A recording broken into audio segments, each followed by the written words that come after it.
Muy buenos días para todos. Es un placer estar aquí otra vez estudiando este tema sobre la verdadera educación. Y antes de comenzar, solo quisiera mencionar que ayer mencioné el proyecto que estamos haciendo para traducir libros sobre la verdadera educación y justamente esta mañana cumplimos el libro Fuentes Vivas o Cisternas Rotas. Lo que tengo aquí está en inglés, pero si vas a nuestra página web, puedes comprarlo allí en español. Gracias a Dios por ayudarnos en cumplir este proyecto. Entonces, nuestro tema esta mañana es creados para la comunión, creados para la comunión, la relación y la verdadera educación, restauración a través de la relación. Vamos a orar. Nuestro Padre Celestial, gracias por este día. Gracias por su misericordia. Gracias, Señor, por su ayuda. Y Señor, pedimos esta mañana por tu Espíritu Santo que puede abrir a nuestras mentes y ayudarnos a entender tu palabra. Habla por mí, Señor, y pido todo eso en el nombre de Jesús. Amén. Vamos a hablar sobre la relación y la verdadera educación. Muchas veces cuando hablamos sobre la verdadera educación, enfocamos mucho en el contenido, ¿no? La información, los libros de texto, el currículo, todas esas cosas. Pero la cosa más importante de la verdadera educación en cumplir el propósito de la verdadera educación es la relación. La relación de los padres con Dios y de los hijos con los padres. Y la palabra comunión es muy importante porque se usa mucho el espíritu de profecía. ¿En qué piense cuando oye la palabra comunión? ¿Qué es comunión? El diccionario se define como una relación estrecha con alguien que se intercambian sentimientos y pensamientos. Entonces, es muy estrecha la comunión. Me gustaría hablar de la comunión para la que Dios creyó a los humanos, pero otra palabra que utilizamos a menudo en ese contexto similar es la relación. Porque la comunión solo es posible dentro de la relación. Es imposible compartir pensamientos y sentimientos a través de la comunión sin estar en una relación con el individuo. Entonces, los seres humanos fueron creados para relacionarse y estar en comunión con Dios. El pecado ha traído muchos cambios, entonces vamos a estudiar sobre la comunión y la relación, cómo fue creada, lo que cambió cuando el pecado rompió esta comunión y relación, y lo que se adaptó a nuestra condición después de que el pecado entró en el mundo. Y brevemente vamos a considerar la restauración de esta comunión al final del gran conflicto. Se concierne este tema mucho con la verdadera educación. Y aquí la razón. La educación, página 14, nos dice: cuando la mente del hombre se pone en comunión con la mente de Dios, lo finito con lo infinito, el efecto que tiene esa comunión sobre el cuerpo, la mente y el alma sobrepuja toda estimación. En esta comunión se halla la educación más elevada. Es el método propio que Dios tiene para lograr el desarrollo del hombre. Vuelve ahora en amistad con Él. Es su mensaje para la humanidad. Mientras hablamos de comunión y relación, estamos hablando de la verdadera educación. Entonces, empezamos hoy con el jardín del Edén y exploremos la comunión y la relación, cómo fue creada por primera vez.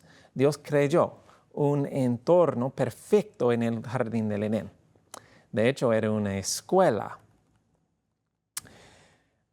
El libro La Educación, página 15, nos dice página 20, nos dice que el sistema de educación instituido al principio del mundo debía ser un modelo para el hombre en todos los tiempos.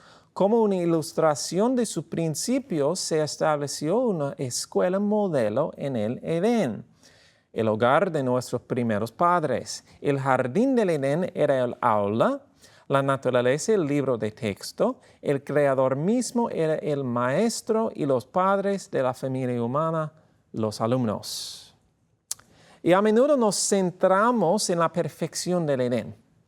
Las flores, los frutos, la belleza, la ausencia del pecado, el jardín sin maleza, el libro de lecciones de la naturaleza no dañado por el pecado, etc. Pero a menudo no hablamos mucho de lo que podría considerarse el aspecto más importante y hermoso de la escuela del Edén, la comunión personal, sin obstáculos y sin interrupciones con Dios mismo. Página 15 del libro de la Educación nos dice, cuando Adán salió de las manos del Creador, llevaba en su naturaleza física, mental y espiritual la semejanza de su Hacedor. Creyó Dios al hombre a su imagen, con el propósito de que cuando más viviera, más plenamente revelara esa imagen, más plenamente reflejara la gloria del Creador. Todas sus facultades eran susceptibles del desarrollo. Su capacidad y su vigor debían aumentar continuamente. Vasta era la esfera que se ofrecía a su actividad, glorioso el campo abierto a su investigación. Los misterios del universo visible, las maravillas del perfecto en sabiduría invitaban al hombre a estudiar. Tenía el alto privilegio de relacionarse íntimamente cara a cara con su Hacedor. Si hubiese permanecido leal a Dios, todo esto le hubiera pertenecido para siempre. A través de los siglos eternos, hubiera seguido adquiriendo nuevos tesoros del conocimiento, descubriendo nuevos manantiales de felicidad y obteniendo conceptos cada vez más claros de la sabiduría, el poder y el amor de Dios. Habría cumplido cada vez más cabalmente el objeto de su creación, habría reflejado cada vez más plenamente la gloria del Creador. ¡Qué alto destino! ¡Qué educación! Cara a cara, de corazón a corazón, esta es la comunión cercana. Esa es la verdadera educación. Página 21 nos dice, por el interés que tenían sus hijos, nuestro Padre Celestial dirigía personalmente su educación. Con frecuencia, cuando caminaban por el jardín al aire del día, oían la voz de Dios y gozaban de comunión personal con el Eterno. Los pensamientos que Él tenía para con ellos eran pensamientos de paz y no del mal. Solo deseaba para ellos el mayor bien. Imagínense caminando en el jardín. Allí está Dios. Vamos a hablar con Él. No había pecado. No había nada de miedo ni cubrirse la cara. Eran amigos. Y así es como Dios creyó la comunión. Pero el punto más importante que me gustaría hacer aquí es que esto, amigos, esto fue su educación. La relación con Dios era la educación de Adán y Eva. Y dice el deseado de todas las gentes, página 215, no es la obra más elevada de la educación el comunicar meramente conocimientos, sino el impartir aquella energía vivificadora que se recibe por el contacto de la mente con la mente y del alma con el alma. Únicamente la vida puede engendrar vida. Eso es comunión, relación, mente con mente, alma con alma, vida engendrando vida, y esta es la verdadera educación. Educación, página 16. Puesto que Dios es la fuente de todo conocimiento verdadero, el principal objeto de la educación es, según hemos visto, dirigir nuestra mente a la revelación que Él hace de sí mismo. Adán y Eva recibieron conocimiento comunicándose directamente con Dios y aprendieron de Él por medio de sus obras.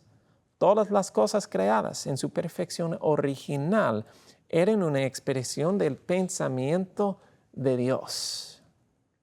Está maravillosamente claro que Adán y Eva mantuvieron una comunión directa y una relación personal con Dios. Esta fue una de las partes más significativas de la escuela del Edén. ¿Pero por qué? ¿Por qué? Porque dice, cuando la mente del hombre se pone en comunión con la mente de Dios, lo finito con lo infinito, el efecto que tiene esta comunión sobre el cuerpo, la mente y el alma sobrepuja toda estimación. En esta comunión se halla la educación más elevada. Es el método propio que Dios tiene para lograr el desarrollo del hombre. Es el método propio que Dios tiene para lograr el desarrollo, la educación del hombre. Vuelve ahora en amistad con Él, sigue diciendo, es su mensaje para la humanidad. El método trazado en esas palabras era el que se seguía en la educación del Padre de nuestra especie. Así instruyó Dios a Adán cuando en la gloria de una virilidad extinta del pecado habitaba éste en el sagrado jardín del Edén. El propósito, es importante que entendamos el propósito. El propósito de este plan de educación era conectar con la fuente de la sabiduría. Fíjense en las palabras aquí. El efecto, dice, sobrepuja toda estimación. En esta comunión se encuentra la más alta educación. Es el método de desarrollo de Dios. Qué hermoso plan. Y aunque los detalles de esa comunión han cambiado hoy, ¿ha cambiado Dios? Por supuesto no. ¿Sigue siendo Él la fuente de la sabiduría? Sí. ¿Y no deberíamos intentar estar lo más cerca posible con Él? La comunión con Dios es la verdadera educación. Es importante que entendamos eso. La verdadera educación con Dios, la comunión con Dios es la verdadera educación. Esta es la educación más elevada. Esta es la hermosa imagen que se nos da la comunión y la relación creada en el Edén. Era algo que Dios nunca diseñó para que se rompiera. Pero por desgracia, conocemos la historia. El pecado entró en este mundo. El hombre eligió el conocimiento del mal sobre el conocimiento de Dios. Y esta comunión se rompió. Esta relación se cortó. Y encontramos la comunión quebrada. ¿Qué pasó? Dice la educación, página 28, a causa del pecado, el hombre quedó separado de Dios. Separado de Dios. Por la transgresión el hombre fue privado del conocimiento de Dios. El pecado no solo nos aparta de Dios, sino que destruye en el alma humana el deseo y la aptitud para conocerlo. Hermanos, el pecado es una pared, es una cuña, una brecha, una nube, una cortina que nos separó de Dios. Cuando Adán y Eva pecaron, la Biblia es específica a mencionar que fueron y se escondieron cuando escucharon la voz de Dios. La comunión se cortó, la relación se rompió. Es la naturaleza del pecado que rompe la relación. Es la naturaleza del pecado, romper la relación. El pecado impide la comunión con Dios. Y para Adán y Eva, para la raza humana, cuando el pecado entró, la comunión con Dios, cual era su vida y su educación, se terminó. Estaban excluidos de Dios. Ahora estaban sujetos a la muerte. Su situación era desesperada y no había absolutamente nada que pudieran hacer para arreglarlo. Ningún trabajo o esfuerzo, aunque fuera bueno, podía arreglar su situación. No había nada que pudieran hacer para recuperar esa relación con Dios. No había nada que pudieran hacer para restablecer esa comunión cara a cara, de corazón a corazón. Se había terminado. No había esperanza. La pared había sido construida por el pecado y no podían pasarla. Y podría parar aquí, porque ese fue el efecto del pecado. Esa es la respuesta a la pregunta, ¿qué ocurrió cuando el pecado entró en el mundo? Pero alabado sea el Señor, no se detuvo allí la historia. Dice, el pecado no solo nos aparta de Dios, sino que destruye en el alma humana el deseo y la aptitud para conocerlo. La misión de Cristo consiste en deshacer toda esta obra del mal. Hermanos míos, Jesús consintió en subir la pared. En su infinito amor y misericordia apartó esa cuña de separación.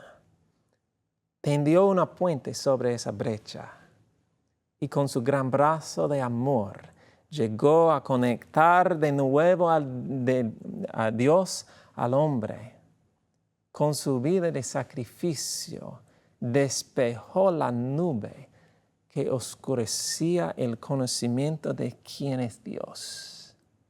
Y con su muerte y su poder rasgó esa cortina para permitirnos contemplar de nuevo el rostro de Dios. A causa del pecado, página 28 de la educación, a causa del pecado el hombre quedó separado de Dios. De no haber mediado el plan de la redención, hubiera tenido que sufrir la separación eterna de Dios y las tinieblas de una noche sin fin. El sacrificio de Cristo permite que se reanude la comunión con Dios. Personalmente no podemos acercarnos a su presencia. Nuestra naturaleza pecadora no nos permite mirar su rostro. Pero podemos contemplarlo y tener comunión con Él otra vez por medio de Jesús, el Salvador.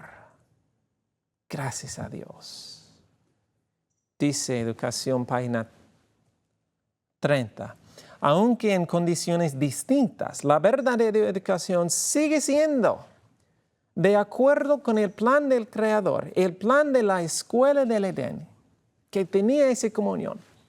Adán y Eva recibieron instrucción por medio de la comunión directa con Dios. Nosotros contemplamos la iluminación del conocimiento de su gloria en el rostro del Creador, en el rostro de Cristo, perdón. ¿Necesitamos continuar? Todo el curso de la historia humana, de las historias bíblicas y de todos los tratos de Dios con el hombre es en referencia a que Dios tiene un puente, sobre esa brecha para restaurar la comunión. Se trata de que el hombre aprenda el valor de la comunión con Dios y se trata de un Dios de amor que busca constantemente una relación con su creación, a pesar de la interrupción del pecado. ¿Qué dice la Biblia sobre Abraham? Amigo de Dios, dice en Santiago 2:23. Y Moisés, amigo de Dios, hablando cara a cara. Aunque no sea tan directa como en el Edén, la comunión sigue siendo posible. Y la característica en la vida de estos hombres era que el pecado estaba muy alejado de su corazón.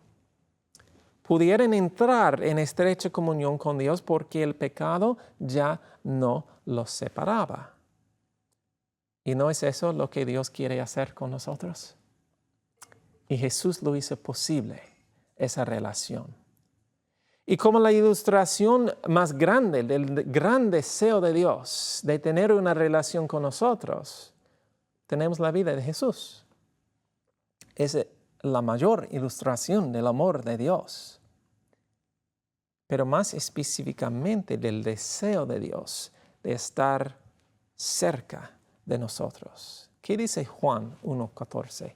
Juan 1:14 dice, y aquel verbo fue hecho carne y habitó entre nosotros. El lenguaje aquí, tan maravilloso. Quiere Dios estar con nosotros. Dios dijo, quiero estar con ellos. Los he creado a mi imagen y semejanza porque quería un amigo con él que hablar, con él que estar en comunión. Pero esta cosa fea, llamada pecado, nos ha separado. La humanidad durante 4,000 años se alejaba cada vez más de Dios. La brecha era cada vez más grande. Y Jesús, que era Dios mismo, dijo, necesito ir a ellos para atraerlos a mí. Si había alguna esperanza de restablecer la conexión, la amistad, la relación, sería que Dios viniera a nosotros. Pero no solo esto. A causa del pecado, ya no podíamos relacionarnos con Dios. No era posible. No podíamos entenderle. Y así que Jesús se hizo uno de nosotros para ayudarnos a entender a Dios. Déjeme decirlo otra vez, porque es muy importante en el tema de hoy. Jesús se hizo uno de nosotros para ayudarnos a entender a Dios. ¡Qué amor y misericordia tan infinito! Dios deseaba tanto estar con nosotros que aunque huimos de Él, nos persiguió. Se hizo uno de nosotros para restablecer la relación. Jesús dijo, aunque la comunión directa está rota, todavía quiero estar con ellos y conectaré la tierra al cielo. Si tuvo usted un vecino, imagínense, un vecino. Ese hombre era pobre, grosero, mal educado y irrespetuoso. Pero cada día trató usted de ayudar a ese hombre, ese vecino, dándole comida, ayudándole con sus necesidades. Pero ese hombre nunca dijo las gracias. Nunca. Meses, por años, ayudando a ese vecino. Pero siempre irrespetuoso y nunca aún dijo gracias. Y un día se fue ese vecino. Se fue. No dijo adiós. Solo se mudó a un lugar diferente. Y al pasar tiempo, aprendió usted que ahora vive muy lejos de usted en otro país. Ahora, ¿qué va a hacer? ¿Qué va a hacer? Humanamente, está bien. De hecho, no vas a decir, bueno, voy a mudarme para que pueda continuar ayudando a él. No. Pero eso hizo Jesús. Dijo, no importa que ellos no me quieran, yo quiero a ellos. No importa que ellos van a matarme, quiero estar con ellos y quiero que ellos estarán conmigo. ¡Qué amor! Hemos visto la comunión perfecta que Dios creyó en el Edén. El cambio que se produjo como consecuencia del pecado. Y el vínculo de unión que es Jesús. Pero lo más importante para nosotros es entender cómo se aplica a nosotros hoy. ¿Cómo se aplica a nosotros hoy? ¿Qué adaptación para nuestra situación ha hecho Dios en su plan de educación? Vamos a considerar la comunión adaptada. Y vamos a leer otra vez la educación, página 20. El sistema de educación instituido al principio del mundo debía ser un modelo para el hombre en todos los tiempos. Como una ilustración de sus principios, se estableció una escuela modelo en el Edén, el hogar de nuestros primeros padres. El jardín del Edén era el aula, la naturaleza el libro de texto, el creador mismo era el maestro y los padres de la familia humana los alumnos. Ok, cualquier buen sistema educativo tiene 5 componentes. 5 componentes. Necesitamos aula. ¿Hubo un aula en esa escuela? Sí, el jardín del Edén. Libro de texto, ¿tenemos aquí? Sí, la naturaleza. Profesor, ¿tenemos aquí? Sí, el creador mismo. Alumnos, ¿tenemos aquí? Sí, los padres de la familia humana. Y ya vimos, el objetivo de aprendizaje era el conocimiento de Dios. Ok, pasando unas páginas más adelante en el libro de la educación, encontramos la célula de organización, página 33. El sistema de educación establecido en el Edén tenía por centro la familia. Adán era hijo de Dios y de su padre recibieron instrucción los hijos del Altísimo. Su escuela era, en el más exacto sentido de la palabra, una escuela de familia. Entonces, la verdadera educación original, el contenido era las palabras y las obras de Dios. Las palabras, Dios hablando cara a cara con la especie humana, y también las obras de Dios, la naturaleza. Ese era el contenido. La célula de organización era la familia y el maestro era Dios mismo. Ahora, vamos a ver qué cambió cuando el pecado entró en el mundo. Leemos página 33. En el plan divino de la educación, adaptado a la condición del hombre después de la caída. ¿Estamos después de la caída? Por supuesto. Eso se aplica a nosotros.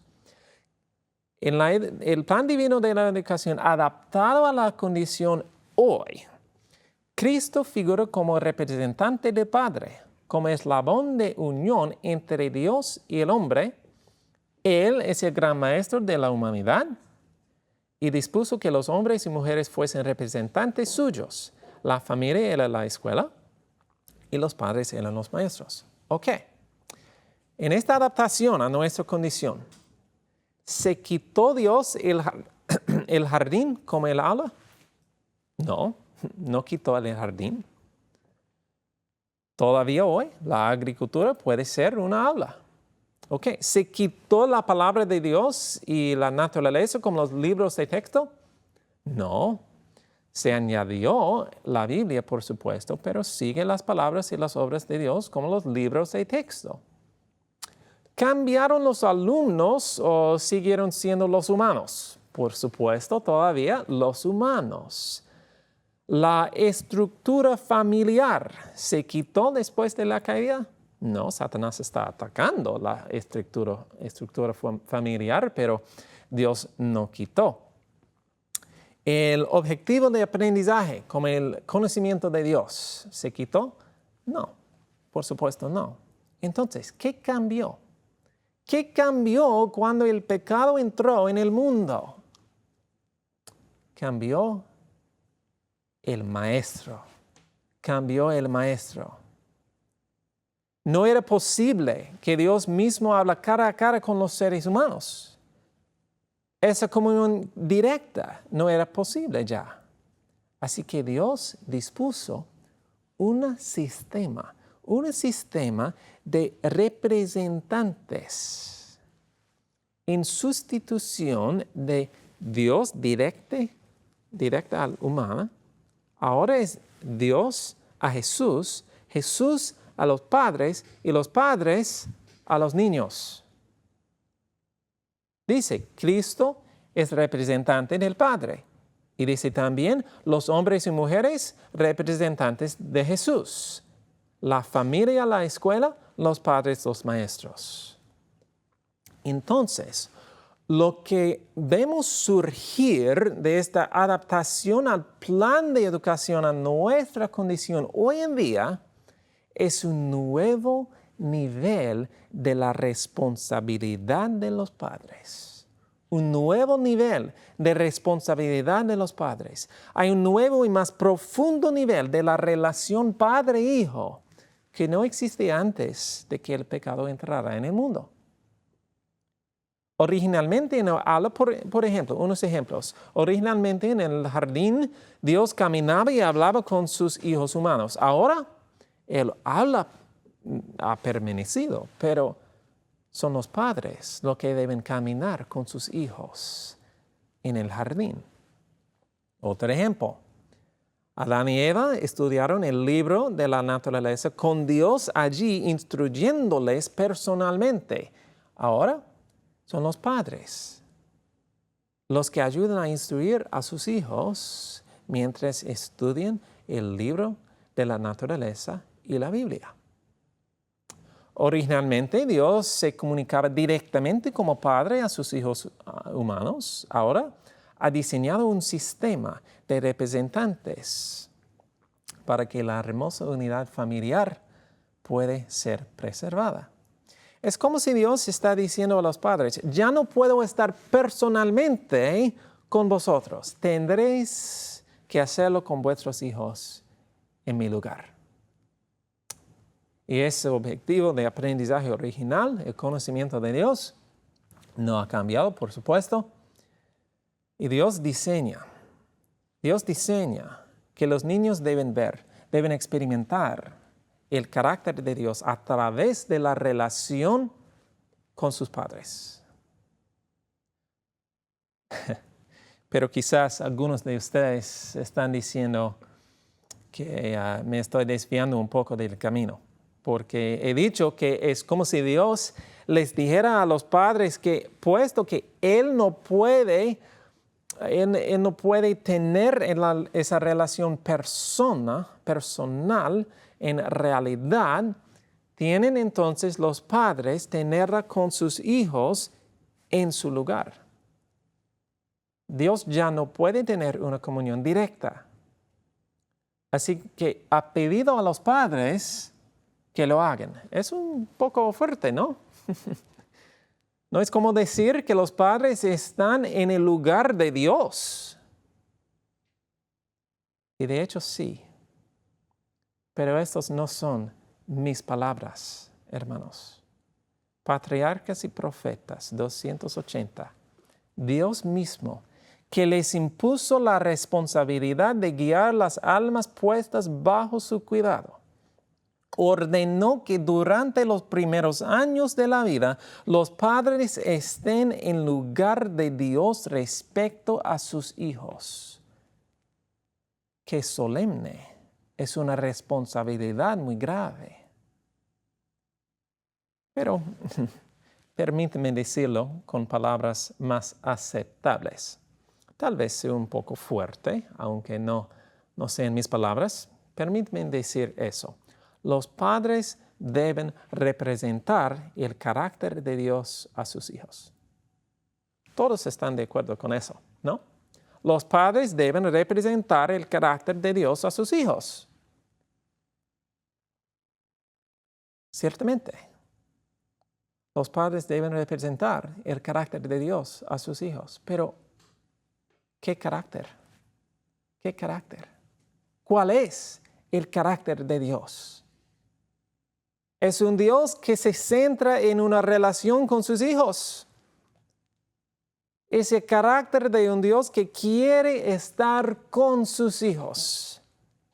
Es un Dios que ama tanto a sus hijos, que dejó de lado su dignidad, dejó de lado su reserva, dejó de lado su poder, dejó de lado su riqueza, sus posesiones y todo lo que poseía, y vino a esta tierra para ser uno de nosotros.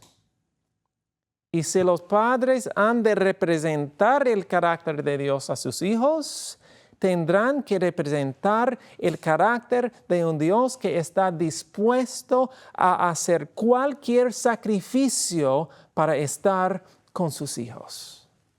Ese es el carácter de Dios. Dios quería tener tanto una relación personal con cada ser humano, que Jesús vino y dio en su propia vida una ilustración de quién es Dios. Jesús se hizo uno de nosotros para que podamos experimentar una conexión y una relación con Dios mismo. Y los padres deben representar esto a sus hijos a través de sus acciones. Se nos dice el espíritu de profecía que los padres deben relacionarse con sus hijos, convertirse a veces en un niño para sus hijos, para que puedan experimentar esa relación. Dice Testimonios para la Iglesia, tomo 1, 351. Algunos padres no entienden a sus hijos y no los conocen realmente. A menudo hay una gran distancia entre padres e hijos. Si los padres entrarán más plenamente en los sentimientos de sus hijos y desentrañar lo que hay en sus corazones, tendría una influencia beneficiosa sobre ellos. ¿Y eso no es exactamente lo que hizo Jesús? Vamos a considerar unos ejemplos de la vida de Jesús y que los padres deben hacer. ¿Qué hizo Jesús? Jesús sacrificó todo para estar con nosotros. ¿Qué deben hacer los padres? Listos, dispuestos a sacrificar todo lo que es necesario para estar con los niños durante los primeros años de la vida. Jesús deja de lado su realeza para ser un hombre entre los hombres. ¿Qué deben hacer los padres? Dispuestos a dejar de lado su dignidad y reserva para ser un niño entre sus hijos a veces. Jesús formó una familia con sus discípulos y los mantuvo siempre con él. Escuchen, la educación, página 84. Los primeros 12 escogidos, junto con unos pocos que para atender sus necesidades estaban de vez en cuando en relación con ellos, formaban la familia de Jesús. Estaban con Él en la casa, junto a la mesa, en la intimidad, en el campo. Lo acompañaban en sus viajes, compartían sus pruebas y tareas y hasta donde podían participaban de su trabajo. El ejemplo de Jesús. Y dice el Review and Herald, es un mal para los niños negarse a enseñarles poco a poco. Mantenga a esos niños a su lado. Deje que hagan preguntas y con paciencia respóndalas. Los padres deben mantener a sus hijos siempre, todo el día. Jesús vino a nuestro nivel para llevarnos al suyo. Los padres deben conocer a sus hijos en su nivel para llevarlos más alto. Jesús dijo que estoy contigo siempre. Nunca te dejaré o abandonaré. Los padres deben ser con los niños siempre, ayudándoles en las dificultades. Y Jesús discernió las posibilidades infinitas en cada ser humano. Despertó la esperanza a través de la confianza. ¿Y qué deben hacer los padres? Deberían discernir con la ayuda de Dios las posibilidades infinitas en sus hijos, con la ayuda de Dios. Despierten la esperanza a través de la confianza. Educación 84 dice, solamente por medio de una comunión tal, la comunión de la mente con la mente, del corazón con el corazón, de lo humano con lo divino, se puede transmitir esa energía vivificadora, transmisión que constituye la obra de la verdadera educación. Solo la vida engendra vida. Ahora, entiendo la pregunta que puede surgir en algunas mentes. Pues bien, Jesús es el vínculo de conexión, hemos visto, con Dios a los padres. Y luego los padres con los hijos. Pero, ¿por qué no es Jesús directo a los hijos? ¿Por qué? Yo mismo hice esa pregunta, pero la respuesta es bastante sencilla. Sabemos por la investigación científica sobre el desarrollo del cerebro que los niños pequeños no pueden entender bien las cosas abstractas. Necesitan cosas sencillas, concretas, en la vida real para entenderlas. Un ejemplo sencillo conocemos es que no se empiezan las matemáticas con el álgebra a los 4 años, ¿no? Un niño pequeño puede comprender el concepto de sumar 2 más 2 con sus bloques de madera, pero los conceptos abstractos del álgebra, por ejemplo, llegan más tarde. Lo abstracto surge de lo concreto. Lo abstracto surge de lo concreto. Cuando se enseña a un niño, se debe empezar con el concreto. Lo real, lo presencial, es un hecho básico del desarrollo del niño, de la infancia, del cerebro. Déjeme decirlo como así. Los niños deben experimentar algo para entenderlo. Los niños deben experimentar algo para comprenderlo.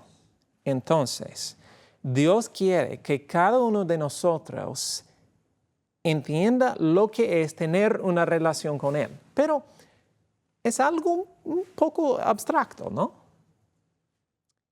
En su gran sabiduría, ha diseñado Dios una forma en la que un niño puede entender la relación. La relación no se enseña en una clase, se experimenta. Y Dios podría haberlo diseñado de manera que se comunicará por igual a todos los seres humanos desde el nacimiento, pero no, en su sabiduría para satisfacer las necesidades de la mente en desarrollo. Diseñó una manera por la que un niño pudiera aprender la relación de manera concreta en la vida real, de experimentarlo con sus padres. No me interpreten mal, Jesús obviamente puede comunicarse con los niños. La Biblia habla de ello, pero en los primeros años de la vida, como los primeros 4 años especialmente, la base de un niño para relacionarse se establece a través de la experiencia de la relación con sus padres. La realidad es que lo que muestra la investigación científica es que la calidad de las relaciones que una persona joven desarrolla más tarde, en los primeros años, que desarrolla más tarde, tiende a reflejar las relaciones que experimentó en los primeros años de la vida. Así que si un niño puede tener su propia relación personal con el Señor, pero el fundamento de esa relación crece a partir de la relación que tuvo con sus padres. Y hay muchas lecciones espirituales que se enseñan a través de esto. Una de las grandes necesidades, las lecciones que Dios quiere enseñarnos es depender en Él, ¿no? Depender en Él es esencial para nuestra salvación. Y la dependencia de Dios está enseñado a través de esa experiencia. Porque los padres, a través de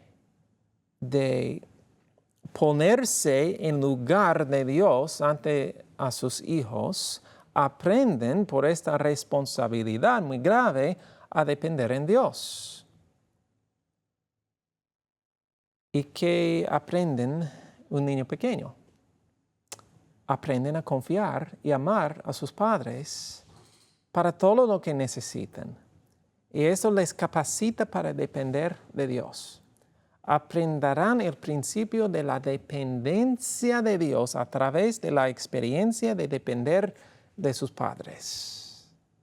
Y la investigación es clara en cuanto que la fuerza moral surge de la relación en la infancia. La relación, de acuerdo con la ciencia, ayuda al desarrollo de la conciencia. Déjeme leer un estudio aquí. Especialmente importantes en el desarrollo de la conciencia temprana son las primeras relaciones del niño dentro de la familia. Eso dice la ciencia. También dice que mejora la resistencia a la tentación. Escuchen eso, ese estudio también encontró que los niños emocionalmente seguros mostraron más compromiso durante la tarea de resistencia a las tentaciones. La capacidad de resistir la tentación se vio reforzada por la seguridad emocional. También fortalece el impacto del discurso moral. La calidad, dice el estudio, la calidad de la relación entre padres e hijos es un moderador importante del impacto del discurso entre padres e hijos sobre temas morales. Esto debería llamar la atención de todos los padres. Mamá, papá, ¿sienten que sus hijos no les escuchan? Intente centrarse menos en las palabras y más en el tiempo que pasen juntos. También dice la ciencia que la relación mejora la salud emocional. También dice que construye una base para la relación con Dios. Quizás eso es más importante de todos los beneficios de la relación, es el papel que desempeña para ayudar a los niños a desarrollar su propia relación con Dios. La realidad es que el núcleo de la comprensión de la relación en la juventud y a la edad adulta se basa en gran medida en la relación que se experimentó durante la infancia. La experiencia en la relación durante la infancia es posiblemente el factor más importante en la relación posterior de un individuo con el Señor. La calidad, dice la ciencia, la calidad del vínculo entre los bebés y sus madres tiene importantes consecuencias para las relaciones en etapas posteriores de la vida. Y esta y otras investigaciones indican claramente que la calidad de las relaciones que el individuo forma en edad adulta con sus amigos y esposo, con Dios, etc., está estrechamente vinculada a la calidad de la relación que ese individuo experimentó con sus padres cuando era niño. Esta es la verdadera educación, hermanos. La verdadera educación requiere una relación fuerte y cariñosa entre padres e hijos, empezando en la infancia para modelar la relación que Dios desea tener con el individuo. La verdadera educación busca, a través de su labor de la restauración, establecer también la relación de lo humano con lo divino. La relación y la comunión eran tan importantes para Dios que aunque ya no era posible en la forma en que Él creó, hizo un nuevo sistema de relaciones. Por muy hermosa que sea la relación que podemos experimentar en esta tierra, tanto de los padres con los hijos como Dios a través de Jesús, está todo estropeado por el pecado. Y Dios también la espera un día. Creo Dios está emocionado por el día en que el pecado desaparezca, cuando el gran conflicto termine y la relación del Edén sea restaurada. Dice Éxodo 25:8, y harán el santuario para mí, y habitaré en medio de ellos. Jesús quería hacer ese santuario en el desierto para habitar con ellos. Pero también dice Apocalipsis 21:3, al fin de los tiempos, he aquí el tabernáculo de Dios con los hombres, y Él morará con ellos, y ellos serán su pueblo, y Dios mismo estará con ellos como su Dios. Qué hermoso, qué hermoso. De todas las cosas buenas y maravillosas que Dios pudo haber enfatizado acerca de cuando el pecado termine, Él habla de la relación que tendrá de nuevo con sus hijos. Padres, quiero apelar a ustedes. Nuestro Padre Celestial no quiere otra cosa que una relación con nosotros. Lo sacrificó todo para obtenerla. ¿No harán ustedes lo mismo con sus hijos? ¿No sacrificarán todo lo que es necesario para poder estar con sus hijos siempre y por la eternidad? Permite que experimenten desde una edad temprana una relación con usted. Y así les dará práctica y una base para su relación con su Padre Celestial. Y si no has entrado en la relación, si ve que es una área en la que no ha sido fuerte, no se desespere. Comienza ahora. Nunca es demasiado tarde. No importa la edad de sus hijos. Enfoca en la relación.